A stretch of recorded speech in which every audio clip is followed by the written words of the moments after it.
Hello viewers, আসসালামু আলাইকুম রাহমাতুল্লাহি ওয়া বারাকাতুহু। সম্মানিত ভিউয়ার্স, আপনারা যে যেখান থেকে আমার ভিডিওটি দেখতেছেন আপনাদের সকলকে ধন্যবাদ।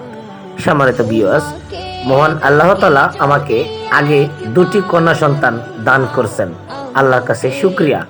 মহান আল্লাহ তাআলা আবারও আমাকে একটি কন্যা সন্তান দান করছেন।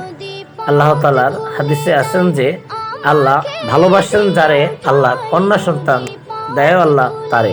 তাই আল্লাহর কাছে হাজার হাজার শুকরিয়া যে আল্লাহ আমাকে কন্যা সন্তান দিয়েছেন। আপনারা সকলে দোয়া করবেন এবং অবশ্যই আপনারা যারা কন্যা সন্তান পেয়ে রাগ থাকেন অবশ্যই আপনাদেরকে অনুরোধ করে বলবো যে আপনারা রাগ হবেন না।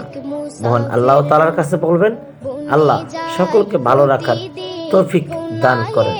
তাই সম্মানিত ভিউয়ার্স, আমার এই ছোট তিনজন রাজকন্যার ভিতরে একজনের নাম মোসাম্মদ তানজিল আক্তার, আরেকজনের নাম মোসাম্মদ তাসফি আক্তার, আর যেই 6 দিন উপলক্ষে তার জন্য একটু ডাল ভাতের ব্যবস্থা করছি তার নাম হচ্ছে মোসাম্মদ তাবাসসুম আক্তার। সকলে ভালো থাকবেন। আজকের জন্য